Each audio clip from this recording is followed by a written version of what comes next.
है। उत्पत्ति 1 verse 1 to 31। आदि में परमेश्वर ने आकाश और पृथ्वी की सृष्टि की, और पृथ्वी बेडौल और सुनसान पड़ी थी, और गहरे जल के ऊपर अंधियारा था, तथा परमेश्वर का आत्मा जल के ऊपर मंडलाता था। तब परमेश्वर ने कहा, उजियाला हो, तो उजियाला हो गया।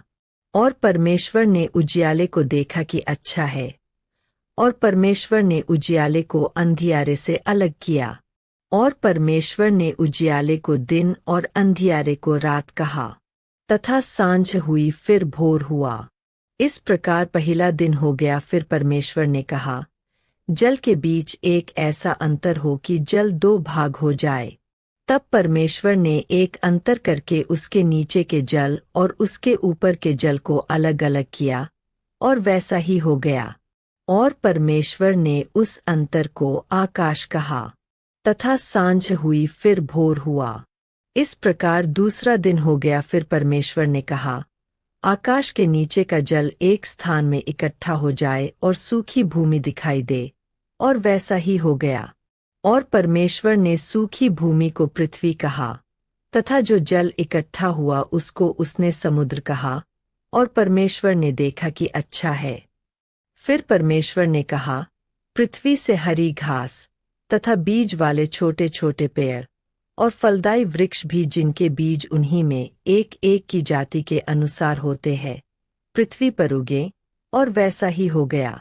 तो पृथ्वी से हरी घास और छोटे छोटे पेड़, जिनमें अपनी अपनी जाति के अनुसार बीज होता है, और फलदायी वृक्ष, जिनके बीज एक एक की जाति के अनुसार उन्हीं में होते हैं, उगे। और परमेश्वर ने देखा कि अच्छा है। तथा सांझ हुई फिर भोर हुआ। इस प्रकार तीसरा दिन हो गया। फिर परमेश्वर ने कहा, दिन को रात से अलग करने के लिए आकाश के अंतर में ज्योतियां हों, और वे चिन्हों और नियत समयों और दिनों और वर्षों के कारण हों। और वे ज्योतियां आकाश के अंतर में पृथ्वी पर प्रकाश देने वाली भी ठहरें, और वैसा ही हो गया। तब परमेश्वर ने 2 बड़ी ज्योतियां बनाईं। उनमें से बड़ी ज्योति को दिन पर प्रभुता करने के लिए, और छोटी ज्योति को रात पर प्रभुता करने के लिए बनाया, और तारागण को भी बनाया। परमेश्वर ने उनको आकाश के अंतर में इसलिए रखा कि वे पृथ्वी पर प्रकाश दें, तथा दिन और रात पर प्रभुता करें, और उजियाले को अंधियारे से अलग करें। और परमेश्वर ने देखा कि अच्छा है। तथा सांझ हुई फिर भोर हुआ। इस प्रकार चौथा दिन हो गया। फिर परमेश्वर ने कहा, जल जीवित प्राणियों से बहुत ही भर जाए, और पक्षी पृथ्वी के ऊपर आकाश के अंतर में उड़े। इसलिए परमेश्वर ने जाति जाति के बड़े बड़े जल जंतुओं की, और उन सब जीवित प्राणियों की भी सृष्टि की, जो चलते फिरते हैं, जिनसे जल बहुत ही भर गया, और एक एक जाति के उड़ने वाले पक्षियों की भी सृष्टि की। और परमेश्वर ने देखा कि अच्छा है। और परमेश्वर ने यह कह के उनको आशीष दी कि फूलो फलो और समुद्र के जल में भर जाओ, और पक्षी पृथ्वी पर बढ़े। तथा सांझ हुई फिर भोर हुआ। इस प्रकार 5वां दिन हो गया। फिर परमेश्वर ने कहा, पृथ्वी से एक एक जाति के जीवित प्राणी, अर्थात घरेलू पशु और रेंगने वाले जंतु, और पृथ्वी के वन पशु, जाति जाति के अनुसार उत्पन्न हों, और वैसा ही हो गया। सो परमेश्वर ने पृथ्वी के जाति जाति के वन पशुओं को, और जाति जाति के घरेलू पशुओं को, और जाति जाति के भूमि पर सब रेंगने वाले जंतुओं को बनाया। और परमेश्वर ने देखा कि अच्छा है।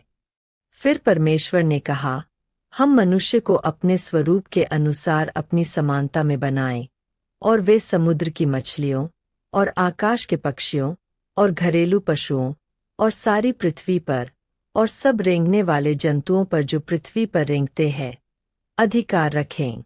तब परमेश्वर ने मनुष्य को अपने स्वरूप के अनुसार उत्पन्न किया। अपने ही स्वरूप के अनुसार परमेश्वर ने उसको उत्पन्न किया, नर और नारी करके उसने मनुष्यों की सृष्टि की। और परमेश्वर ने उनको आशीष दी, और उनसे कहा, फूलो फलो और पृथ्वी में भर जाओ, और उसको अपने वश में कर लो, और समुद्र की मछलियों तथा आकाश के पक्षियों और पृथ्वी पर रेंगने वाले सब जंतुओं पर अधिकार रखो। फिर परमेश्वर ने उनसे कहा, सुनो, जितने बीज वाले छोटे छोटे पेड़ सारी पृथ्वी के ऊपर है, और जितने वृक्षों में बीज वाले फल होते हैं, वे सब मैंने तुमको दिए हैं, वे तुम्हारे भोजन के लिए है।